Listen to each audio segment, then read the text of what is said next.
The headlines: flood displaces hundreds in Adamawa community. Victims call for government intervention. Senate summons IGP. Wike, Minister of Health, over one chance victim's death.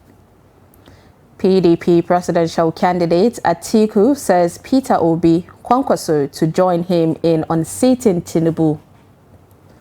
Away from Nigeria, death toll in India glacial lake flood hits 40. Hello and welcome to Trust TV News Update. I am Sumaya Abubakar.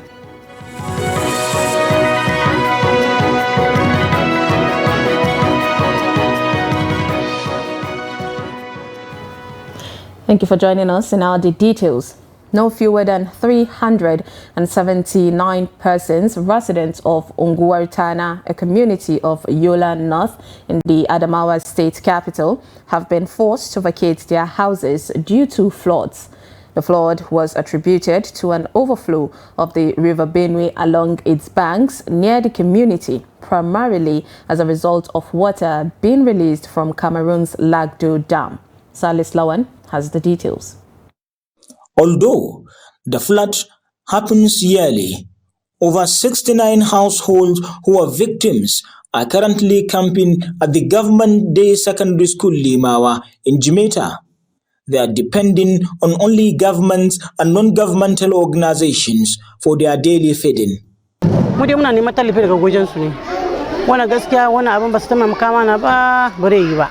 We want the government to dredge the River Benue in order to save us from having this experience yearly.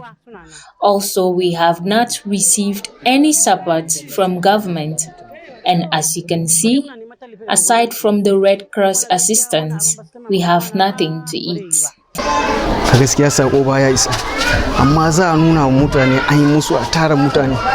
I'm suggesting that if government, individuals or any donor agency is willing to support us, let the assistance come directly to us. We have seen many cases where food and non-food items meant for us are diverted. As the result of the flood, academic activities have been affected at the Government Day Secondary School Limawa because the school is just serving as a camp for displaced victims. Abubakar Sani is one of many pupils who for now are not going to school due to the flood.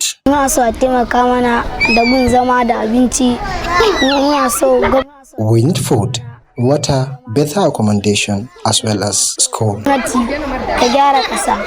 Adamawa branch secretary of the Red Cross, Shuaibu Dauda, gives more insight on the flood and the assistance needed by displaced victims. As today, the water level from the River Benue is about 9.50 mm, and as you can see, a lot of houses are already in the water.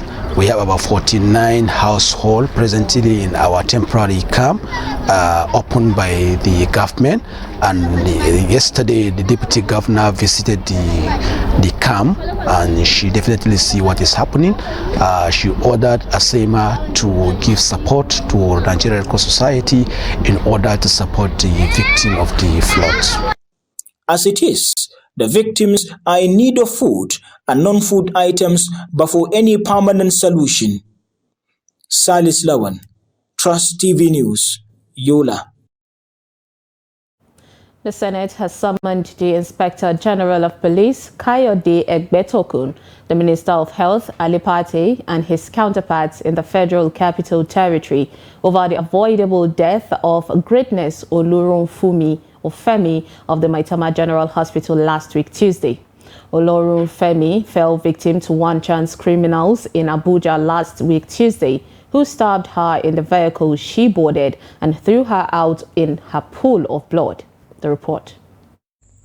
Greatness Olorunfemi, after being thrown out of the vehicle, was immediately rushed to Maitama District Hospital by Good Samaritans, but was refused medical attention for lack of a police report, which is no more compulsory by virtue of the Gunshot Act 2017. Disturbed by the sad development, the Senate, through a motion sponsored by Senator Asuko Ekpenyom, mandated its committees on health and police to carry out thorough investigation on Olorunfemi's death and report back in 2 weeks. Senator Ekpenyong had, while presenting the motion, quoted the Gunshot Act 2017, which mandates every hospital in Nigeria, whether public or private, to accept or receive for immediate and adequate treatment, with or without police clearance, any person with a gunshot wound. Again, aware that Section 13 provides that any person or authority, including any police officer or other security agents or hospitals, who stands by or omits to do his bit, which results in the unnecessary death of any person with bullet wound, commits an offense and shall on conviction be liable to 5 years imprisonment and or a fine of 50,000. The Maitama Hospital should not only be prosecuted, but they should pay for all the liabilities of that woman. And this chamber must be able to direct the Inspector General of Police to do a nationwide broadcast that this law is in place, so that everybody should know. The rephrased amendment should read, mandate the committees on health, FCT, and police affairs to investigate the circumstances that led to the death of Ms. Gertrude Olorunfemi and report back to the Senate in 3 weeks. In his remarks after the general debate on the motion and adoption of the resolution, the President of the Senate, Godswill Akpabio, said the time has come to make the police and the health personnel in the country adhere to the provision of Gunshot Act 2017. Summon the Honorable Minister of Health and Inspector General of Police to appear before the Joint Committee on Health and Police Affairs to brief the committees on the non-compliance with the provisions of the Compulsory Treatment and Care for Victims of Gunshot Act 2017. Those who are in support of this prayer say aye. Aye. Those who are against say nay.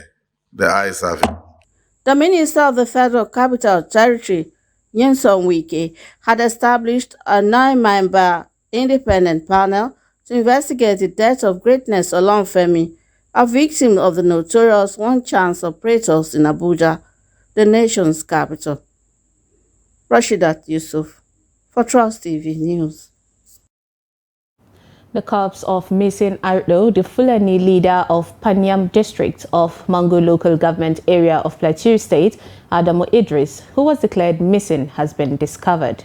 The state chairman of Miyati Allah Cattle Breeders Association of Nigeria, Nuru Abdullahi, who confirmed the discovery of the corpse of the Fulani leader, added that the corpse has been buried in Bauchi State. Adamu Musa completes the story. The deceased was declared missing on September 24, when he was said to be returning from a visit in the area. Briefing journalists on Thursday at the headquarters of the command, the spokesperson of Operation Safe Haven, Captain Oya James, said the remains of the Fulani leader were found around Panshim Bauchi Road, following a special forces tracking operation conducted by troops of Operation Safe Haven based on credible intelligence from locals. The body has since been handed over to the family for proper burial. This breakthrough was made possible through the continual community engagement employed by Operation Safe Haven. This remained key to the search operation as troops worked closely with community leaders and critical stakeholders. The state chairman of Magban, Nur Abdullahi, appreciated the effort of the operation for discovering of the Ardo's corpse and called on members of the group to remain calm. We have just done the funeral prayers. We are now taking him to the graveyards. So, in a nutshell, we are able to recover the dead body. The dead body was buried somewhere in Panyam because of some signs we can see, and was carried today, this morning, and being dropped in Dawaki of Kanke local government, where somebody escorted the security to find out what exactly happened. Captain James said the commander of the operation, while commiserating with the family of the victim, however, called on people of the state to be vigilant and report any suspicious act around them.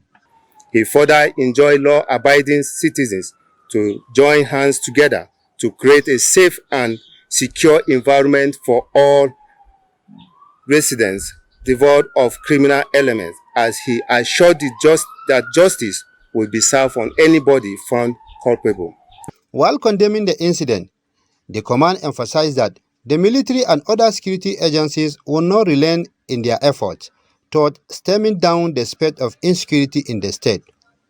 Ado Musa, Trust TV News, Jos. Several people have been reported killed in a communal clash between Ifon and Ilobu town in Osun State over land dispute. As a result of the dispute, the residents of the towns have abandoned their homes and moved to neighboring communities to avoid being killed. Hamid Oyegbade has more. The age-long hostility between Ifon and Ilobu towns in Osun State assumed a dangerous dimension on Wednesday evening, as several people were killed, houses burned, and properties destroyed. Though no official figure has been released on the number of people killed, residents said more than 5 people lost their lives. Despite a swift response from the state government and security agencies to prevent further escalation of the crisis, residents have deserted the towns and moved to neighboring communities. All my properties were burnt down with my house, including my wife's property and my tenant's property. The only thing I have now is the clothes I'm wearing, nothing else.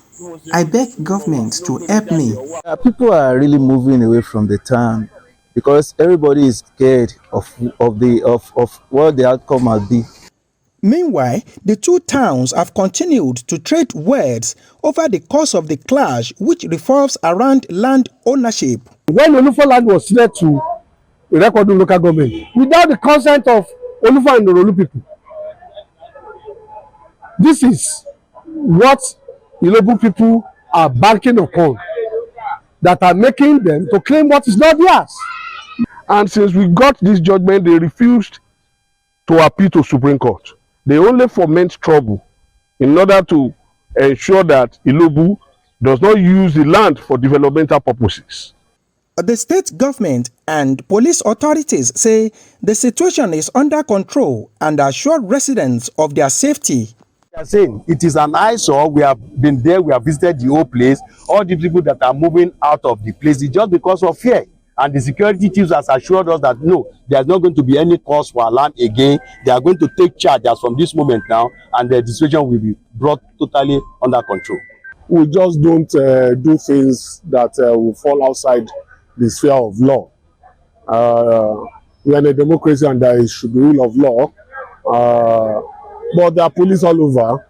Probably they want more, and we are going to give them more. The residents called on the state government to find a lasting solution to the incessant clashes among the towns. Hamid Oyegbade, Trust TV News, Osogbo. The presidential candidate of the People's Democratic Party, PDP, in the 2023 election, Atiku Abubakar, has called on his Labour Party counterpart, Peter Obi, and the New Nigeria People's Party, NNPP's Rabiu Kwankwaso, to join his quest for justice in the certificate saga involving President Bola Ahmed Tinubu. Atiku has requested the release of President Tinubu's certificate from the Chicago State University over the suspicion that the certificate the former Lagos State governor submitted to the Independent National Electoral Commission, INEC, may not be authentic. While the school had released the certificate to Atiku's team, the former vice president, who is challenging Tinubu's election, called on Obi, Kwankwaso, and other Nigerians to join his quest for justice over the matter. His lawyer also highlighted some of the findings from the released CSU academic record of President Bola Ahmed Tinubu and the implications at the Supreme Court. Let me call on all well-meaning Nigerians, leaders of thought, our religious leaders, our traditional leaders, our community leaders, our political leaders, and in particular, Governor Peter Obi of the Labour Party and Governor Rabiu Kwankwaso of the NNPP and the leaders of every political party in Nigeria, and indeed every single person who loves this country, as I do, and who wishes nothing but the best for this country as I do, to join me in this campaign to enshrine probity, accountability, and the basic principles of justice, morality, and uprightness in our country and in our government. This is a task for each and every one of us. The same document has it that the owner of that document is a black American, and the document Bola Ahmed Tinubu submitted to INEC, he denied having dual citizenship, which means it does not belong to him. Then the same document, oral deposition, says that the Bola A Tinubu is Ahmed, but the NYSC certificate Bola Ahmed Tinubu submitted to INEC has Adekunle. It is very, very clear that from the federal authorities, the Supreme Court has held that they can accept a party to adduce fresh evidence as long as certain conditions are met. And from what transpired in the proceedings in U.S. courts, that condition has already been met. So, as we speak, our law is very clear that a party at fault cannot be allowed to enjoy the fruit of his illegality. You're watching News Update on Trust TV. Coming up, traders beg Lagos government to reopen the market. This and more after the break. Stay with us.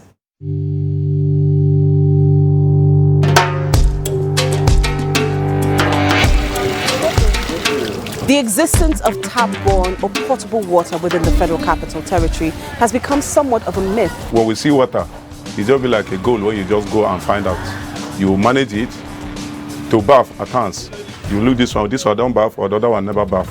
Just manage it like that. Chicken garimuna, agafra junction, but with the adhirua ache namagari kena. Ko ba ka ba, wannan shi muna samu ya lalace. Wannan kuma na community kenan, wannan da kaga shi nan, da ka duba garuruwa duka akwai irin shi. For domestic water supply for your home, your bowl must be minimum of 15 to 30 meters away from your sockaway. And it's not in every district they have central sewer system. The district where they have the central sewer system, some of these sewer systems are blocked. Some of them are even feeding the boreholes, the aquifers. Some of them are getting to the aquifers because when they are blocked, they begin to percolate, they begin to sink, and it begins to mix with water from maybe the surface water, becomes more polluted. We are reviewing the water master plan because these areas were not part of the initial water master plan.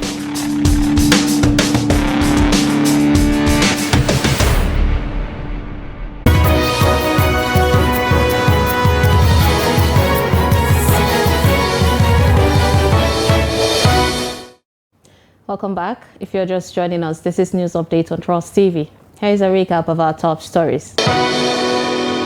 Robotu flood displaces hundreds in Adamawa community. Victims call for government intervention. And Senate summons IGP Wike, Minister of Health, over one chance victim's death. Now moving on to education news, the primary school teachers in Bauchi State have decried the non-improvement in their condition of service and other welfare issues relating to the discharge of their responsibilities. They disclosed this to Trust TV on the occasion of the 2023 World Teachers' Day set aside by UNESCO to address issues around teachers. Adamu Imam filed in the report. The 2023 World Teachers' Day celebrations focus on collaborative ability and global imperative to reverse the teacher shortage. Some teachers within the state capital appealed for government's intervention in the area of supervision and learning materials, as well as provision of basic facilities in all schools and an upgrade in their remuneration. We need the cooperation of the society, the government, the society plus the government to join us together, and also the parents. So individual, as in the government, cannot do it alone. So they have to be a collaboration between those three. The salary of teacher is not that well paid. That is why the outside society are looking at teaching as nothing. Khadija also laments the way parents are blaming teachers for their children's poor performance instead of them contributing their quota to the children's learning process at home. At least if they can help us by checking what they have learned from the school, there is motivation. What they have learned from the school will stay there in their brain. The state government says it is now more committed to teachers' welfare and assures of adopting new methods for checking basic schools' activities to improve education across the state. About quality assurance with the use of fingerprint monitors, with the use of quality assurance solutions, where our support officers, what we call education inspectors, staff officers in the various local government and schools, that will use to monitor the activities of our teachers. Through that effort, we're able to fish out boss teachers, inactive teachers, etc. We cannot have success all through. We have challenges. Jamila maintained that soon as the state will witness rapid improvement in primary school and teachers while addressing infrastructure deficit as well. Adam Imam, Trust TV News, Bauchi. A university lecturer with the Benue State University, Terimun Gajer, says teachers have been neglected, and as such, there is nothing to celebrate on Teachers' Day. The university Don is concerned that despite efforts the teachers garner to support national development, they lack commensurate treatment. Jimmy Atzande reports. The University Don is worried that at the moment there is no motivation, especially at the state and local government levels in Nigeria. Education should be free and teachers should be encouraged. Teachers should be encouraged in all ways so that they will be happy and proud of doing the job. Teachers are no longer proud of their job. And one funny thing, teachers are so humble, they are so gentle, they are so reliable. In spite of this neglect, in spite of government neglect, teachers are actively involved in trying to render their services. Some of the respondents told the role of teachers in national development and appealed to the government to do more for them. The president himself was taught by a teacher. The National Assembly members we are taught by teachers. So teaching is a good one. The major problem I have as a teacher is our welfare. It has not been properly taken care of. So I want to appeal to the federal government to look into that matter and at least upgrade our welfare. It should motivate us and even look into the development of our schools. Some facilities we need in the school, we lack them because the government has not been fully given attention to teaching. They are doing their best because every walks of life, in any corner, you know that you pass through a teacher. So even the president of their governors, House of Reps, senators, everywhere they are, they pass through a teacher. It's teacher that has given it to them, giving knowledge to them, that they are there doing whatever thing they are doing. So it's good to appreciate and give commendation to teachers, what they are doing, because they are the root of our knowledge on this earth. In Benue State, the teachers, especially at the primary school level, were owed years of salary arrears by the Otom government. They are hopeful that Governor Alia will improve the situation, as he promised in his manifesto. Jimmy Azandi, Trust TV News, Makurdi. Traders in Agbado Keodo, popularly known as Ile-Epo Market, have pleaded with the Lagos State Governor Babajide Sanwo-Olu and the Commissioner for Environment and Water Resources, Tokunbo Wahab, to reopen their market. They have also promised to comply with all the demands of the government, which frowned at the improper disposal of refuse, among others, in the market. Aishat Momo files in the report as presented from our studio. The market was sealed alongside other markets by the Commissioner for Environment and Water Resources and Lagos Waste Management Authority, LOMA, for improper waste disposal and trading by the roadside. The traders, while speaking to Trust TV, urged the government to temper justice with mercy, assuring that they are ready to comply with all the demands from the government. Iyaoja of the Ayobami shopping complex, Okeodo, Olayinka Odunsin, told our reporter that the markets have been complying with the government, noting that the leadership of the markets have tried everything to ensure that those trading at the roadside stop. The markets are sealed because the road where those selling yams and pepper was dirty. Our own market is not dirty. As leaders of this market, we constantly ensure that our environment is clean. Those traders selling along the road started selling at that spot when the road became bad. We have tried to stop them, but all our efforts were futile. We are begging Governor Babajide Sanwo-Olu to temper justice with mercy and open our market because we sell mostly foodstuff. We have paid a huge amount of money to trash food items like vegetables, tomatoes, and other things sold in this market because they have all gone bad since it was locked. What we sell here are perishable items, and it is our only source of livelihood. Meanwhile, Baboja of Toluwalashe Shopping Complex, Ile-Epo, said that the market has always complied with all the requirements by observing environmental sanitation every Thursday, ensuring that it meets standard. Our market is not dirty, but outside the market, some people in the outside street, they put my waste near our market. One day, just environmental day, the people is sweeping all the PLT road, is carry the dirty, come inside our front of our market. He just arrest that person. He say he come from Loma. In our market, we are not having any problem about the dirty, but outside the market, we have already do face.